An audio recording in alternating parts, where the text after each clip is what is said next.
It's been a very unvlog-worthy week. It's Wednesday. We went from wear the mask, you have to wear the mask on Monday, to you don't have to wear the mask on to Tuesday. You don't have to wear the mask, but you really should wear the mask. Today there was more for clarification on wearing the mask. Look, just wear the stupid mask, people. That's how I feel this week. It's been a very unvlog-worthy week because I'm just not doing much by way of going out. I went grocery shopping on Monday and couldn't find a couple things, so I did the thing that I have not done in months. I haven't been in a Walmart probably since the first of the year. I was using Walmart grocery pickup service. Got very spoiled with that. And then all of this happened and that got changed, and I'd like to go back to using a grocery pickup service, but we'll see.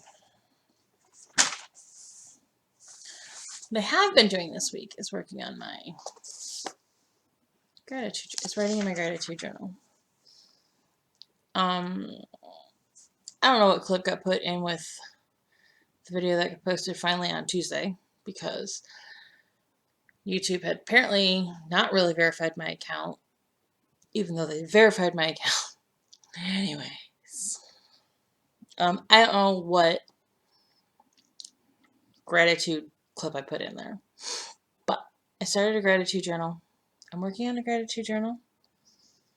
I'm including a weekly, like, Bible study blip. Because yesterday it was announced that church is suspended until June. Not super pleased. I mean, I'm sad because I miss church. I'm understanding because I know that they're doing it to keep the parishioners safe. But I'm sad because I miss church. So, I found a couple things online to help me, to give me time to ponder the weekly gospel reading from Mass. Oh, excuse me. I should probably do all 3 readings, and I may do that, but we're in the Easter season right now. This week's gospel reading was about Jesus encountering the 2 disciples that were walking along the road, and they talked about all the things that Jesus had done and what had happened to him, and then he revealed himself while they were dining. And it gave me a chance to reflect on some of that and sort of think about it. So, and it's just 2 simple things. You know, you have the passage that you're reading. What is it teaching you? What is it teaching me?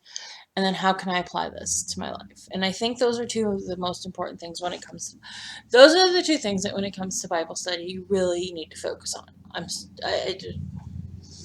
Catholic. We don't do rote Bible memorization.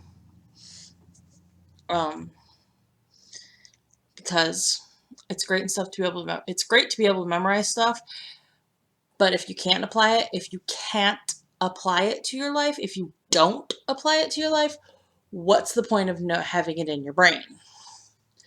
I have lots of useless stuff in my brain. I don't have Bible passages in my brain because Jesus taught us to live his life, not memorize what he said. Get off my soapbox I'm off my soapbox. So I decided to do that on Sundays. And then I've been doing my gratitude prompts. You know, things that you're grateful for, blessings that you've received.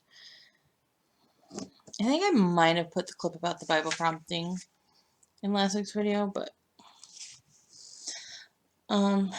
this week's gratitude prompts are of what I love about myself, what makes me special. Today's was kind of interesting. It is, what risk are you most grateful for having taken? And there's a lot of risks that I've taken. I tend to think everything's a risk. Welcome to anxiety. There's a lot of risks that I've taken that have turned out really well, and I didn't think they were going to. Again, welcome to anxiety. My husband is from out of state. He moved here specifically to marry me. That was a pretty big risk. Buying our house was a big risk because I didn't really think we were going to be able to pay for it. Adopting our dog was a risk. Both times. Both dogs we've adopted. And some of the risks we've taken haven't worked out. We took the risk of becoming foster parents, and it didn't work out. It just didn't work out. We fostered a baby. We picked him up from the hospital. He was 3 days old. His mother had already lost her other children to the system, due to various problems. This child was going to get lost to the system to her. She was not showing up for her visitation. She had visitations taken away from her. A whole lot of things. We were told by the caseworker that the baby would be adoptable. And then 6 months later we were told, oh wait, no, we found relatives that want to take him.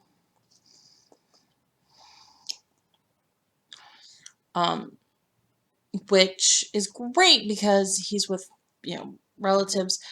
And I'm in contact with the lady that, the family that, I'm in contact with his adoptive mom. They did adopt him. And he's doing great, and he's thriving, and it's great for him, and it's great for them. I have no hard feelings for them. I'm still pissed at the caseworker because we were led to believe the one thing you're not supposed to, as a caseworker, lead families to believe. And even our aide through Children's Services was led to believe he was going to be our adoption. Then we were given a 2.5-year-old that was only supposed to be in our home for about 6 months, and it turned into an 11-month journey, and he was a great kid. His mom still has a few screws loose. I have not heard anything recently about him. I worry about him constantly because Mom has mental issues, and Mom does not like to take her medication, and a whole lot of problems.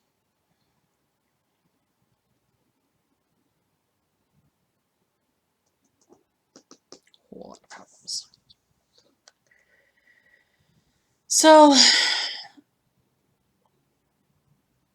that was a risk that didn't work out, and we just could not bear doing it any longer.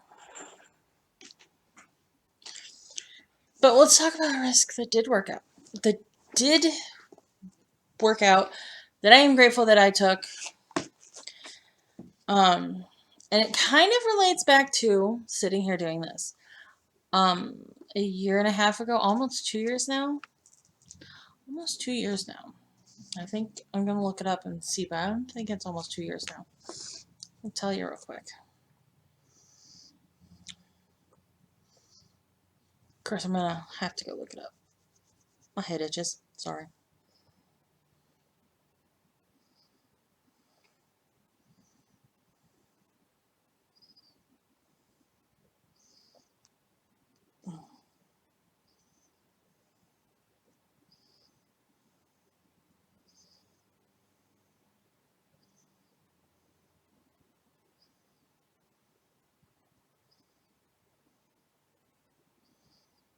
Let's see.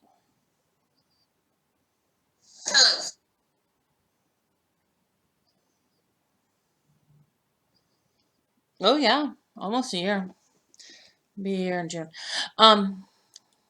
June 16th, I decided to join Community of Video Makers for my craft of choice, needlework.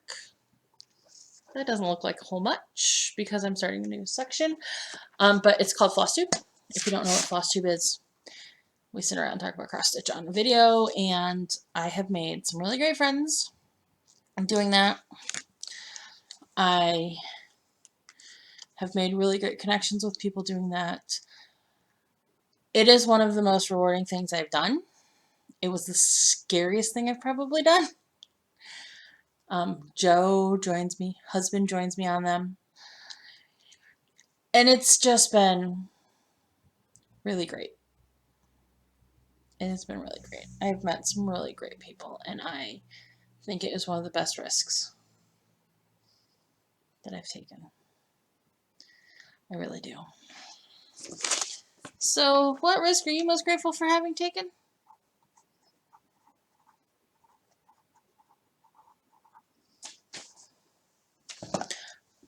So tell me, what risk are you really grateful for having taken? What's a risk that you took that you're like, I don't know if this is going to work, but it did, and you're glad that it worked? Tell me in the comments below. Hopefully I'll add more to this week, but I don't know. I'm not, well, I gotta make, I don't know if I'm going to do it tomorrow.